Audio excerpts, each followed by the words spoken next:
Welcome to our Living Green program.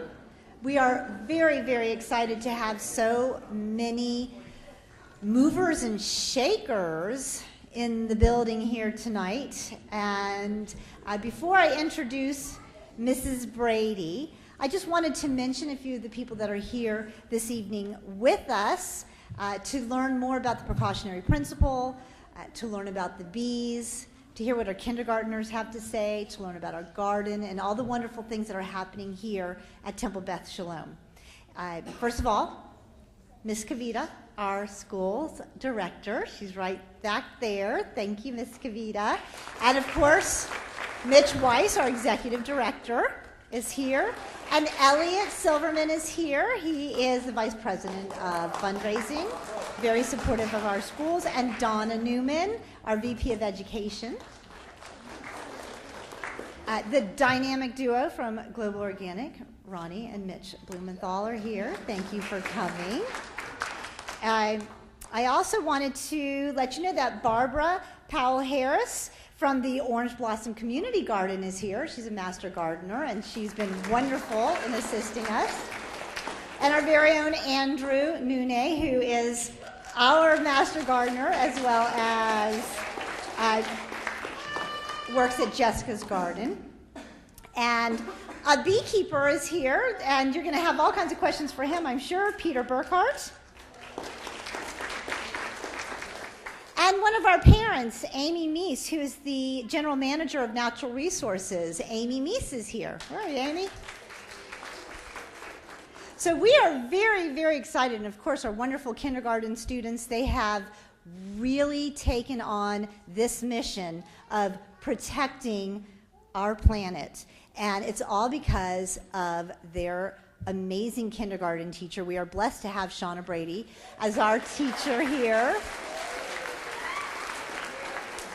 Shauna has been planting things around our school for 13 years now. It doesn't matter, any nook and cranny she could find, she would plant something. And finally, we gave her a garden this year, and she could not be happier. So make sure on your way out, you check out the beautiful arrangement that we have. We have bags out there for you to take. You can smell the basil and the lettuce, and she's going to tell you about some of the things that we have out there. There are cucumbers out there. I think she and Andrew ate a lot of the other really good stuff before it made it to the table. I heard that some of it was missing. But so Mrs. Brady, who we now lovingly call Mrs. B, because she's been so passionate now that she's learned about the vanishing of the bees, is going to kick off our program here this evening. And I'm going to save my introduction of Ed Rosenthal, our special speaker this evening, after we see our kindergartners perform and we watch our video, and then we're going to follow it up with a very special presentation about the Safe Chemicals Act, what's going on here at Temple Beth Shalom, and the precautionary principle. So we'll save that for last. Mrs. B. I'd like to start off by saying that it's really the children who push me. I'm not pushing them. They're the ones who have had all the enthusiasm for not just our garden, which is what sort of started it all, but for these sweet little honeybees. Our big understanding in the classroom is learning about how people and animals affect each other, and the many ways that we impact each other's lives. And as we started growing our garden, and as we became more and more aware of some of the problems with chemicals, we really took it on as our mission. And so these kids are going to show you through their play how concretely they're understanding it and how seriously they're taking it. And I'd like to invite everyone, this is my reminder, please take something from the garden tonight, bigger than this. And also, I'd like to invite you to sign a letter that we would be happy to fax from our school to our senators. If you could join us as we support and encourage our senators to support the Safe Chemicals Act. The precautionary principles have a saying, and the saying really resonates with me, and it resonates with these kids too. As we have learned and we have taken action, and now we're hoping for the change, and we want you to join us. And without further ado, We'd like to present to you the play written by Elisa Gulyansky called Do Something.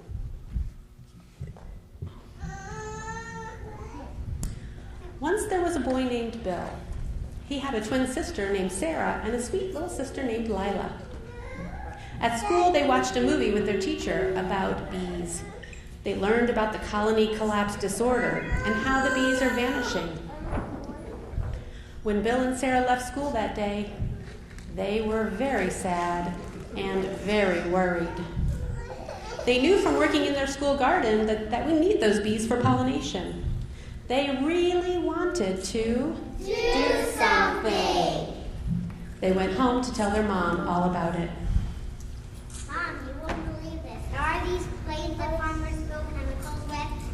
When they fly over corn and stuff, the chemicals get everywhere. We must Do something!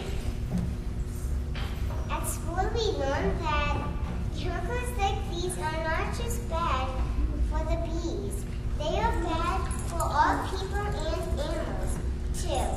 In fact, we noticed in our neighborhood more and more people are using chemicals on their lawn to get rid of the weeds and the bugs.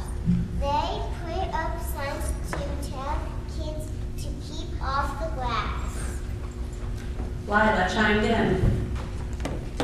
Is that what those cute little signs say? Since I can read now, I just love to read those signs. Sarah, continue. Those signs tell people to keep off the grass because it has been sprayed with chemicals. The chemicals they spray are not safe for children and pets to be around. I'm worried that if they kill bugs and weeds, what will they do to you? We really should Do something! about those chemicals. Little Lila was so worried. That night, she fell asleep thinking about those cute little signs and the dangerous chemicals. While she slept, she sucked her thumb just like she always did.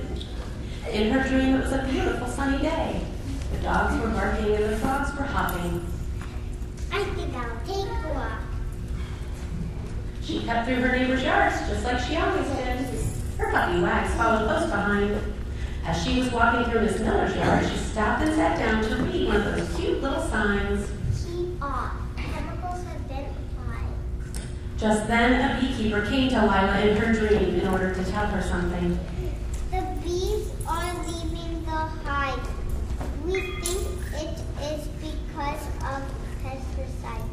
These chemicals are not safe for children. Lila was so scared in her dream that she stuck her tongue back in her mouth. Just then, Miss Miller called out. What are you doing? Didn't you leave a sign? Those chemicals are bad for pets. Then why did you use them? We should Do something! When Lila woke up with her thumb in her mouth, she felt kind of sick. She thought about her dream and about what the beekeeper had said. What a nightmare. Why do good, smart people do things that are hurtful to our children and the animals? We must do something! That night, Bill, her sister, her mom, and Lila did some research. They all looked on the computer together to see what they could do. They invited their friends and their neighbors to join them in writing letters to the senators asking them to change the laws about chemicals. At Temple Beth Shalom schools, we did something.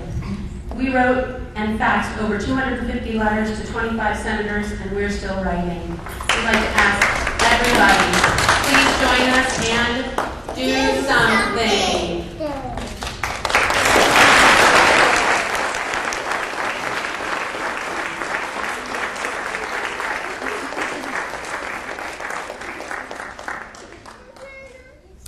I'd like you to hold your applause until the end as I introduce our cast of characters.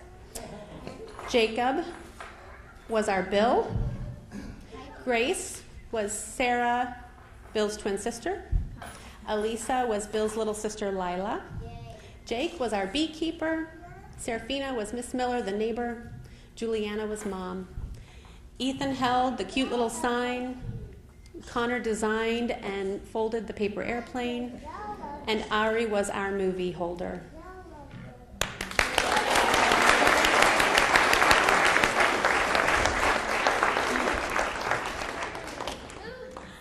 The last thing I'd like to mention is that you might have noticed that some of us are wearing our green keephote. We received those from Mr. Weiss as a symbol to appreciate all of our work towards saving the world and doing our part. And so a lot of the kids are wearing those tonight. I also wanted to point out that you may have noticed some of the kids are reading from their note cards. And I want to say thank you to Elisa. She wrote this play, and she was flexible enough to let us do some editing so that everyone would have the kind of part that they wanted, whether they wanted a speaking part or they just wanted to hold a prop and help with the scenery. The kids had their note cards because they wouldn't let me edit to make their part small enough so that they could remember it. They wouldn't let me take out the words that were so important. And so I hope that you can appreciate all the hard work and the labor of love that we went through to put this together for you. We do have signs. If you'd like to join us, we have already created some letters that you could sign that we'd be happy to fax, and we hope that you'll enjoy some of the vegetables from our garden. And without further ado, we'll now see the vanishing of the bees. Thank you.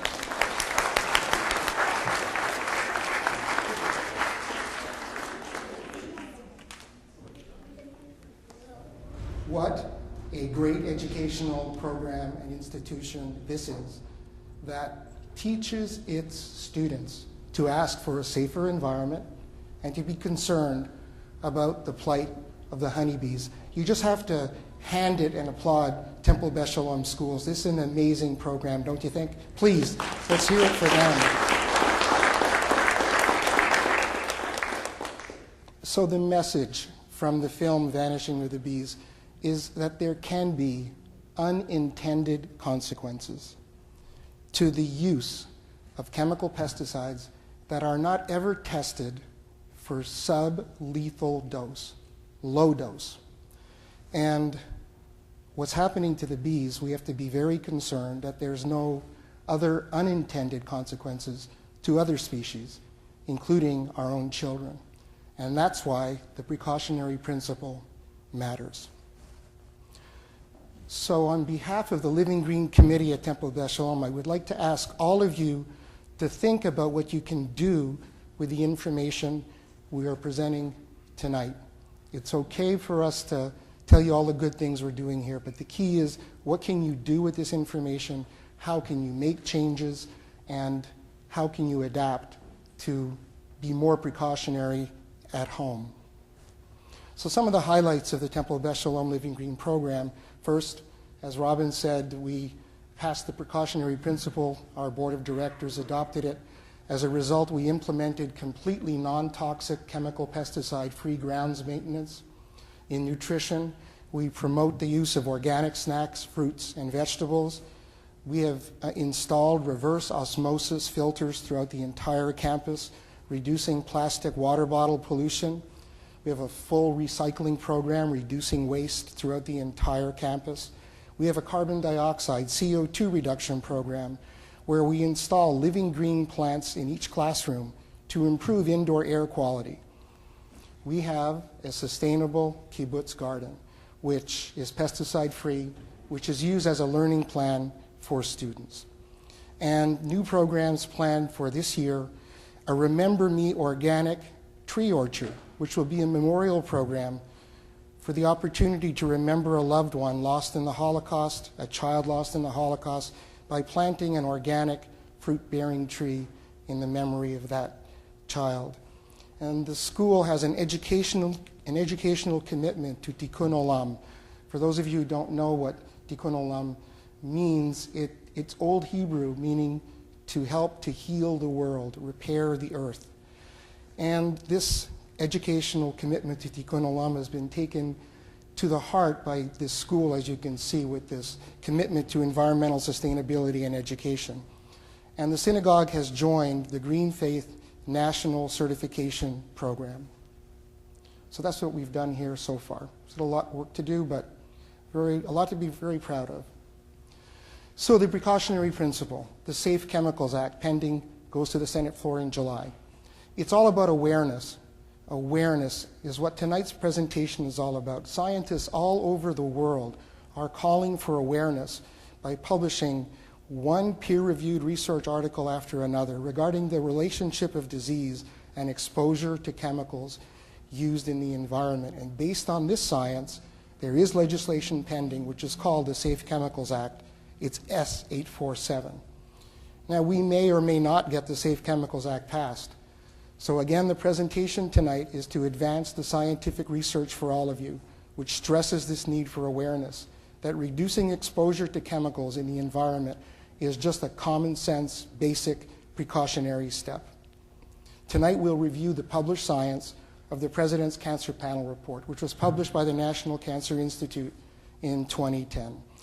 We'll review the current EPA regulatory system for chemicals and the many, many scientific warnings concerning endocrine disrupting chemicals, which has led to a policy paper by the American Academy of Pediatrics calling for stricter laws to protect children from chemicals. So regarding chemicals, in the absence of scientific certainty that a chemical is safe, it is our responsibilities to use precaution to protect human health from chemical exposure. I think that's just common sense, isn't it? The precautionary principle is the law of the land in Canada and many European countries, but not in the United States. So is a chemical safe or unsafe? And as you will see, we really don't know. What we do need is scientific certainty if a chemical is safe or unsafe. There are 80,000 chemicals in commerce. Only 10% have complete information. There is no scientific certainty, and that's a problem because ignorance is not bliss. The statistics are daunting. Now please note on each slide or statistic there is a citation for reference. The CDC, the Centers for Disease Control, points to an alarming incidence of childhood developmental disorders such as autism and attention deficit disorder. Quote, the incidence of autism increased tenfold from the 1970s to the 1990s. The CDC reported in 2007 that 1 out of every 150 children in the U.S. is autistic. And NBC News, just a month ago, finally mainstream media is starting to pay attention to the issue. It's 1 out of 82. So in 2007, we go from 1 out of 150 to 1 out of 82 of our children in the U.S. is autistic, and we're headed in the wrong direction. And 1 in 15 children in the U.S. is diagnosed with attention deficit disorder. The scientists call this a silent pandemic. However, the chemical industry is under no obligation to study the impacts or to produce products that are proven not to damage a child's brain. And who says the U.S. doesn't lead the world in anything, whether it's diet, obesity, or poor lifestyle choices, exposure to toxic chemicals? Americans now lead in this unfortunate leadership role. We lead the world in cancer incidence. The American Cancer Society estimates glibly 17.7% of the U.S. population is expected to develop cancer before the age of 65. That's just not acceptable. So it's our hope the Safe Chemicals Act may provide an opportunity to reverse these trends. But if we don't get it passed, it's going to be changes that we can all make at home and our schools that will make a difference. Dr. Samuel Epstein, a member of the Physicians for Social Responsibility, is a professor of environmental and occupational medicine at the School of Public Health, University of Illinois Medical Center, an internationally recognized authority on the causes and prevention of cancer and on carcinogenic exposures in air and water. And he writes that a solution is for Congress to mandate the annual publication of comprehensive information on carcinogens in consumer products or the environment so that necessary preventative action can be promptly undertaken. That's just common sense, and this is an important person, an important member of a group, and maybe we're getting some attention in Washington. Because with statistics like those, ignorance is no longer an option. We must take our heads out of the sand. And remember the movie Network? I'm reminded of the scene from the movie Network where Howard Beale encourages a mass protest, and he says, I'm mad as, I can't say that word in the chapel, and I'm not going to take it anymore. Because that's how we should act concerning this subject, because It's just clear that current policies have failed to regulate common chemicals linked to disease. The Safe Chemicals Act responds to increasingly forceful warnings from scientific and medical experts, including the President's Cancer Panel Study Report, which I will review briefly tonight. Now, the Safe Chemicals Act has been referred to the Senate Committee on Environment and Public Works, and we do need your help to send letters to these senators. The more letters they get, the more of a chance we can get this out of committee and get it to the floor and get it passed. What happens in the House is another whole story, but it's one step at a time. The Act signals a clear intention to protect families from toxic chemicals linked to serious health problems. The Act requires basic health and safety information for all chemicals as a condition for entering or even remaining on the market. Unbiased scientific methods, not what the companies provide, the EPA, but unbiased university studies for evaluating chemicals. And provide the EPA with the regulations, resources it needs to identify chemicals posing these health risks to our children. Now, we have many organizations that support S847, and we have many, many organizations that oppose S847. So, for and against. For, take a look. Physicians for Social Responsibility, Earth Justice, American Nurses Association, United States Public Interest Research Group, Reproductive Health Technologies Project, and the American Petroleum Institute, Pipe Chemicals Association, the Vinyl Institute. Oh, God. You can see which side we need to be on. And Senator Lautenberg, the primary proponent of the Safe Chemicals Act, really hits the nail on the head. He says, I hope we can approve a bipartisan bill that encourages the use of chemicals that help and protects our children from the chemicals that harm. We need chemicals. We don't need them to cause harm. So you saw our kindergartners explain in their play the plight of the honeybees. And for 6-year-old children, I think you would agree, they actually get it. Mrs. Brady, Sean is doing a great job, but I bet you did not know that kindergartners are political activists asking for a Safe Chemical Act. 6 years old, and they're sending letters to their senators. With the guidance of kindergarten teacher Shauna Brady, the kindergartners wrote letters to senators asking for support of the Safe Chemicals Act.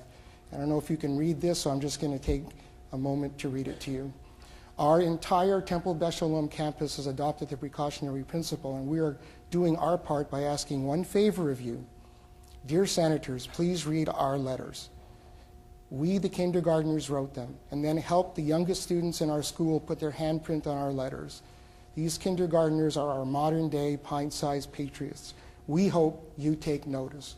We are most worried about the bees that we need for our garden. Please support the Safe Chemicals Act and upgrade scientific methods for testing and evaluating chemicals to reflect best practices called for by the National Academy of Sciences. We'll be watching the news to see how you vote. And before you leave tonight, please help us and write your senators to ask for their support of the Safe Chemicals Act. So what's it all about? We're going to get into the precautionary principle and what it is, some of the science that's been published. But really, there's been a great value of chemistry to the modern world. As you heard, I hold 2 patents using chemistry, using polymers. But what is needed is a return to balance, where the advances of chemistry continue to benefit mankind and do not adversely contribute to disease. So it's our hope that the Safe Chemicals Act begins to provide this balance, because the precautionary approach is transformative to the way we make the decisions locally, at home, in our community, at our schools, and nationally. And the precautionary principle is not taking us back to the 19th century, as some would want you to believe, because the school bus and road crossing signs are appropriate symbols of how we all adapt the precautionary principle in everyday life to keep our children safe, using the same level of precaution to protect human health from chemical exposure, again, is common sense. And we do take all sorts of precautionary steps in our lives. We put bumpers on our cars, we get insurance policies, we lock our doors, we hold the hands of small children crossing the street. That is the precautionary principle. So, the safer chemical use requires precautionary management decisions. Now, this is work, But the only way to start the process is to become advocates for your own family and your own children. You must ask for and read, I'm giving you a command here, read material safety data sheets. Ask for the MSDS sheets before an exterminator or a lawn care company applies anything in your home or on your lawn. The MSDS sheets will tell you how relatively toxic the particular chemical is. In an MSDS sheet, there are 3 sections to read, and you should make a book of MSDS sheets of all the chemical products that are being used in or around your home, including those that you own, that you use yourself. Section 3 is hazards. It will tell you just how particularly dangerous the chemical is. Section 11 is the key section, toxicological, and it basically tells you really the toxic nature of the chemical and whether you want to have your children exposed to that particular material. And Section 12 is exotoxicity and the result of using this material on the environment. Now, we've had some important local community recent events that we can point to as hopeful opportunities for the precautionary approach. Both Sarasota County and the City of Sarasota adopted by resolution the precautionary principle, unanimous votes at both commission levels. And the Sarasota County Board of Commissioners became aware of the publication of the 2010 President's Cancer Panel report, and the commissioners wrote that they had concerns relative to the health and safety of its citizens, and they advised that all Sarasota citizens should consider the precautionary principle before using any home and lawn chemical when young children are present. So we owe a debt of thanks to our commissioners. And Temple Beth Shalom and its schools became the first local institution to adopt the precautionary principle. And Temple Beth Shalom's resolution states that it seeks to constantly eliminate potential hazards to health at the onset of an activity rather than accepting any level of harm to a child. And what Temple Beth Shalom has accomplished so far, they have done the work. They built a material safety data sheet book, an MSDS book, and chose to replace all pesticides with non-toxic alternatives.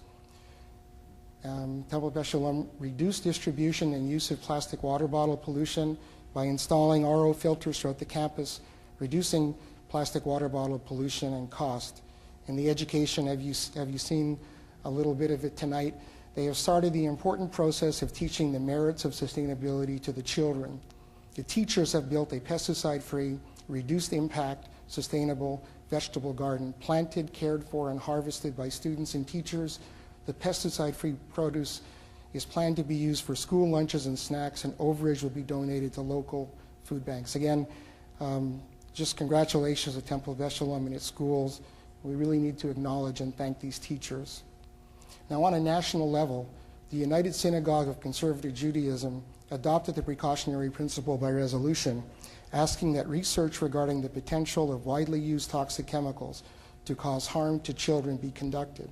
And the American Nurses Association, ANA, also adopted the precautionary principle, stating that if it is within one's power, there's an ethical imperative to prevent rather than merely treat disease, even in the face of scientific uncertainty, and a very, very important point and resolution.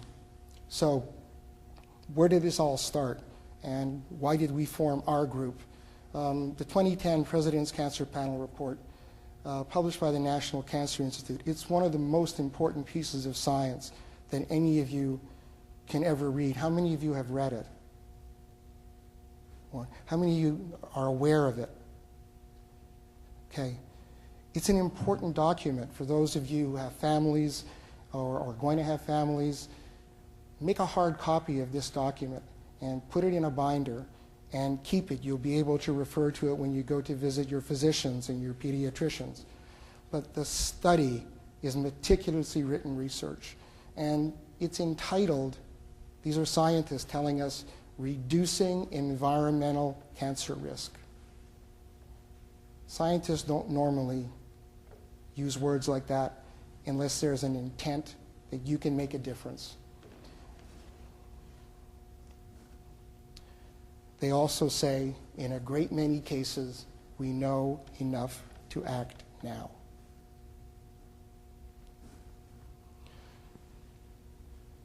So some of these statistics are going to make you uncomfortable. That's not my intention to scare any of you. These are statistics.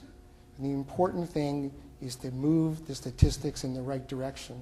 In 2009, approximately 1.5 million American men, women, and children were diagnosed with cancer, and 562,000 died from the disease. And the researchers state, with the growing body of evidence linking environmental exposures to cancer, there are exposures that could have been prevented through appropriate national action. Exposures that could have been prevented through appropriate national action. In 2010 alone, childhood cancer afflicted over 10,000 American children in just 1 year. And this 5-week-old infant is Molly Campbell, who's one of the 10,000. And in December 2010, she began 30 consecutive days of chemotherapy. Exposures that could have been prevented through appropriate national action. So we have our leading scientists in our country raising a call to action. Will we listen to the scientists? I'll review the 2010 President's Cancer Panel report from the National Cancer Institute now. I'll read you the American Academy of Pediatrics policy paper asking for protection for children from chemicals. And we'll study the U.S. Environmental Protection Agency and 2 acts that are pending before Congress. So according to the President's Cancer Panel report, the core of the problem is how environmental contaminants are registered. And they state that the prevailing regulatory approach in the United States is reactionary rather than precautionary. Instead of requiring industry or proponents of specific chemicals to prove safety, it's the public that bears the burden of proving that a given environmental exposure is harmful, end quote. And that's just backwards. So the EPA, and I find the EPA to be a very well-meaning organization that's hampered presently by Congress. It has a very thorough protocol for the registration of pesticides. It has a health effects division that characterizes human health risks thoroughly. It has an environmental effects division that characterizes the ecological risks. And on the flow chart I'll show you from the President's Cancer Panel shortly, no observed adverse effects level, NOAEL, it's on the flow chart. So what has gone wrong? It's not the final criteria for the registration of the pesticide. So this is how chemical pesticides are registered in our country today. This is the OPP, the Office of Pesticide Program. And we have a health effects division to the left and an environmental fate and effects division to the right. And the chemical goes through a very detailed study of exposure and effect. And here it says factors leading to no observed adverse effect level, right there in the center. However, the scientists are required by regulatory methods, by Congress, to then characterize the human health risk. And then they have to provide a risk assessment. And then finally, there's a tolerance decision which is published. So irregardless of how potentially dangerous the chemical pesticide is, the deck is stacked for the chemical to get registered and get released.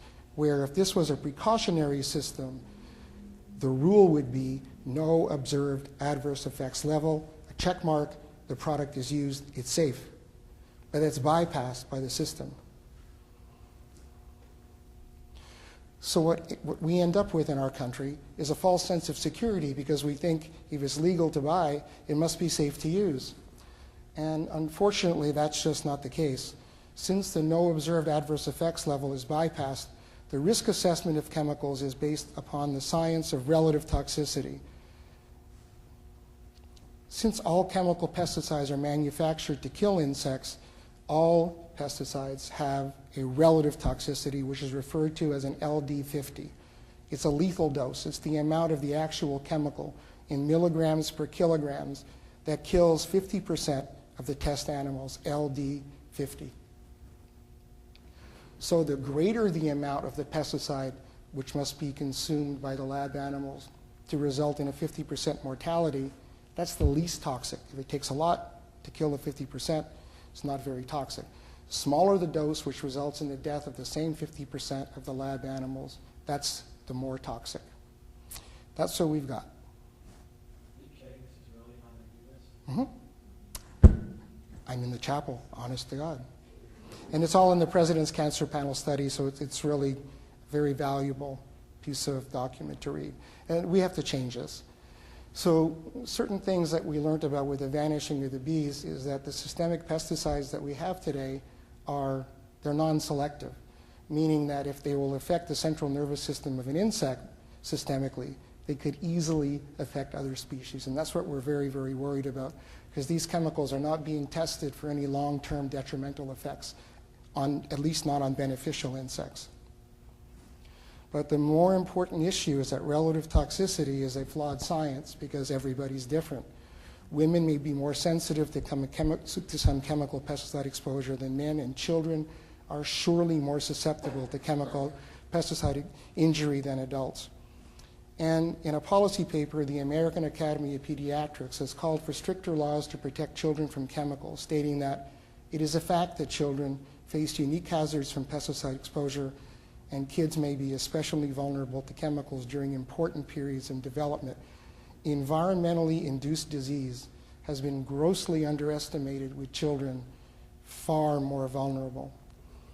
And when it comes to endocrine disruption, relative toxicity has no logical position in science. In a policy statement, US EPA Administrator Lisa P. Jackson wrote, "Endocrine disruptors represent a very serious health concern for the American people, especially children. And endocrine disruption can be caused by exposure to pesticides, which act as environmental estrogens, and there may be effect on humans." So these unanswered questions on endocrine disruption must be scientifically addressed, and the EPA is undertaking what is known as an endocrine disruptor screening program. And again, you can go on the EPA website. They've identified a list of 134 chemicals that will be screened for their potential to disrupt the endocrine system. These decisions are expected to be available by the end of 2014. If you have young children or grandchildren, make a copy of these list of chemicals from the site, and as a precautionary measure, make sure they're not being used around your children at home. Make sure they're not being used at all in the schools where your children go and the parks where your children go to play. Until we get this study by 2014, we have to have precaution with these materials. They're non-selective. Now, additionally, there's a little frog there. He's from Salinas Valley. And you can see that this particular species, frogs are known as a sentinel species. They spend much of their existence in water, which is polluted with chemical herbicides and pesticides from agricultural runoff. And this frog's normal growth has been clearly affected. He may be able to move faster, but he's got 2 extra set of legs. So we have to take precautionary measures to prevent such damage from occurring to a child's endocrine system. Now, this is a study that was just published in March 2012 and the Endocrine Society by some of the leading scientists again in our country. And most chemicals, as I've told you, are allowed on the market because of testing based on the notion that the toxic dose, or the LD50, makes the poison. So the Endocrine Society published research entitled "Hormones and Endocrine Disrupting Chemicals, Low Dose Effects." Since endocrine disrupting hormones function in the body at small levels, quote, "the current regulatory format for testing chemicals where high toxic doses are fed to rodents and then safe lower doses are calculated but never tested is inappropriate and ineffective." That's from the lead researcher, Dr. Laura Vanderberg, postdoctorate fellow at the Levin Lab Center for Regenerative and Development Biology at Tufts University, a PhD in cell, molecular, and developmental biology. So what does it mean if low doses have different effects than high doses, as we're learning with the vanishing of the bees? And Dr. Vanderberg concludes that there is scientific evidence to show that endocrine disrupting compounds are harmful at low dose, real world human levels. And she calls for academic, regulatory, and industry scientists to work together to identify and replace such chemicals that are ubiquitous in everyday consumer products. So shopping just became a blur. This is March 2012. who knows what to put in a basket? None of these products are properly labeled for low-dose effects. And here's a Just for Men slide. With that research we just got in 2012, this is 2011. This particular study is called Previously Unknown Endocrine Activity. It's from the Center for Toxicology, University of London, and it's on widely used pesticides. And these pesticides have shown endocrine disruptors cause harm to male human sex organs. And the study found that more than half of the pesticide chemical compounds tested interfered with the effects of testosterone in the human body. And remember, this is not on pesticides that have been withdrawn from the market, but it's on widely used pesticides currently used. And look at this little guy. He's proudly showing off to his two girlfriends, and his two little girlfriends are eager to take a peek. And we've got to protect, we've got to protect this little guy, because research has shown that disrupting the endocrine system may affect sex steroid hormones that develop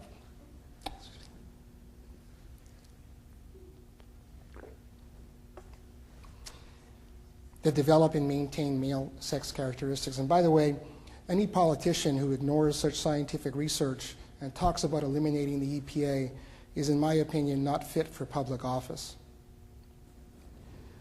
So Senator Kerry has listened, and he has before the Senate the Endocrine Disrupting Chemicals Exposure Elimination Act, addressing one of the most serious threats to the security and economy of our country, the health and well-being of our children who face mounting odds of being born with an endocrine-related disorder. If you're interested in further information on endocrine disrupting chemical agents, TEDx, the Endocrine Disruption Exchange by Dr. Theo Colburn, is a great resource. We've got a wonderful website. Or read the book, Our Stolen Future. Now again, we may or may not get the Safe Chemical Act passed. We may or may not see this actually get to the floor of the Senate.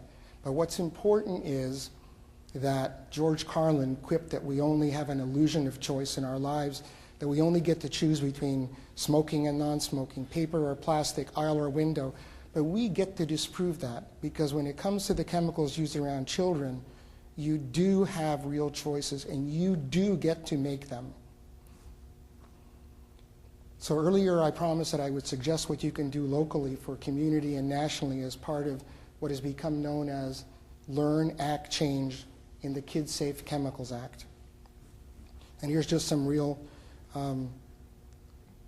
simple ideas to take home in winding down the presentation. Again, learn to keep the grass safer, the first immediate line of exposure. Read the material safety data sheets. Learn if you can make the lawn a safer environment. Read section 11, the toxicology, and check the relative toxicity. Always choose and select the least toxic alternative.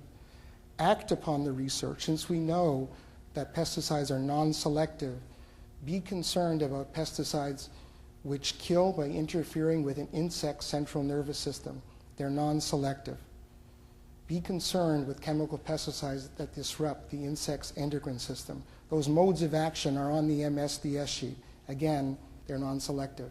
Be concerned about herbicides, and these are widely used herbicides today where we have clear evidence implicating them to non-Hodgkin's lymphoma and to toxicity in human placental cells. So there's this group of pesticides and herbicides which we are using far too often around our children. Ask for the MSDS sheets. The facts are we don't need the barrage of expensive and toxic chemical pest control products applied regularly. Lawn care pest control companies do not have to be economically damaged by the use of non-toxic products. And protecting consumers from unnecessary exposure to chemicals can be a good green business decision. And let's go back to this slide. Non-toxic outdoor pest control. Many insects have no mouth or nose parts to breathe, so they absorb oxygen through their skin, through their exoskeleton. Therefore, covering the insect with an insecticidal oil or soap, you can suffocate the insect. All you got to do is get good coverage on the top of the leaf and the bottom of the leaf. You can reduce the population of the insects by suffocating them. And there is no effect on anything else except the insects that you're suffocating. Another great website, www.beyondpesticides.org, an extensive list of proven pest control options which are non-toxic. There are things you can do to reduce exposure. In the home, non-toxic indoor pest control. Again, knowing that insects are absorbing oxygen through the skin. For cockroaches, for silverfish, you can use diatomaceous earth, you can put boric acid. The insects will crawl through these particular products, they'll get nicked and they'll dehydrate. So again, very effective, very inexpensive, non-toxic approaches. And we don't have time to go into this now, but cleaning products, read the labels, and there are many solvents and cleaning products that have been linked to serious adverse health effects. So always try to choose least toxic cleaning products. Just please be aware. The goal of today's presentation was just to have a caution sign turn on in your mind. Here are some resources. I've given you a few, but the Physicians for Social Responsibility, a group of scientists, doctors, professionals, wonderful site. They publish articles on a regular basis. Safer Chemicals, Healthy Families, again, a great website. We have a blog site called APP, Precautionary Principle. And then please don't forget to read the President's Cancer Panel report at the National Cancer Institute.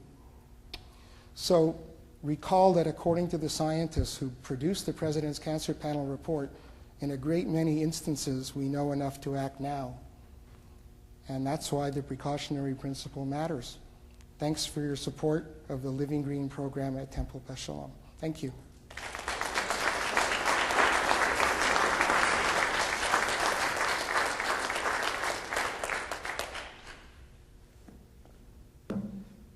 Any questions? Yes. Endocrine disruptors. Are there plans for research about the cumulative effects as opposed to identifying each one, whether it's a low amount or a large amount, but the cumulative effects of different ones together in combination, which is obviously what's happening? Yeah, the research that we just received at the Endocrine Society does deal with the basically the cumulative effect of many of these chemicals, and it makes it even more important that we reduce exposure quite candidly to all of them. So we don't know which one is having the detrimental effect. You know, a lot of the toxic dose creates the poison has been based on, well, human beings are very large and insects are very small. So the low dose that affects a human being, so what they forget is that all human beings were once the size of an insect. And that exposure in that particular window of vulnerability is where we could have the problems for our children. We're all pretty small at one particular time. Yes? Ed, is there a listing of by brand name of cleaning products and insecticides? If we read the labels, it might not be as meaningful to us as if we had a list of brand names that are better than others when selecting cleaning products or... Well, you know, yes, there are, but American corporations are very swift, and you know, the best thing you have to do, there's not really a short way to do it, is you've got to get the MSDS, you've got to go online. Fortunately, we have all the information online, and you need to study them and make the decision. I could give you a short list of brand names right now. In 2 days from now or 2 years from now, they could change. So you've got to get to the nitty-gritty of which are the real toxic materials, what is the mode of action that's the most serious, central nervous system effect, endocrine system effect. That's on the MSDS sheet, so you can remove those. As far as cleaning products, I will tell you one particular chemical that if you're buying cleaning products, make sure it's not in it, because we just got a 50-page toxicological study, and it's called 2BE. It's the number 2 and the letter capital B, capital E. It stands for a specific type of solvent that was used in many different cleaning products, and they have a lot of adverse effects now on children. So slowly but surely they're being removed from the cleaning products, but they're still out there. I can give you some brand names, but again, the most important thing is to get the label, make sure 2BE is not in the cleaning products at home. And very widely used cleaning products, some very popular brands. And it's going to change. Anybody else? Yes? Do you know how the local parks are treated, and are they treated? Are there some that are safer than others with pesticides in the parks for the kids? It's a good question. Now, you're talking Sarasota County, I would take Yes. it. Now, Sarasota County passed a precautionary principle resolution. So your question can be easily addressed to them. I think they do make an effort not to use the more toxic chemicals. But again, call them up. They have a Department of Sustainability. Call them up, ask them those questions.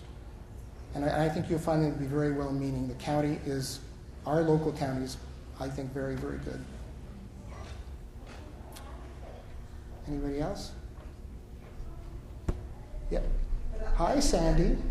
It really is checking, even from the most basic products that are out there that everyone thinks are safe, down to checking the labels. It's really going back to the basics and using vinegar and peroxide and simple products that you know are safe to use for cleaning as much as possible. Yeah, I just read a very interesting blog post that someone sent me, that she creates her own cleaning product. She takes a big gallon of white vinegar and she puts orange peels or lemon peels, or the citric acid, and she puts it in and lets it distill for 2 weeks, and then mixes it 1 part water to 1 part the concoction she created.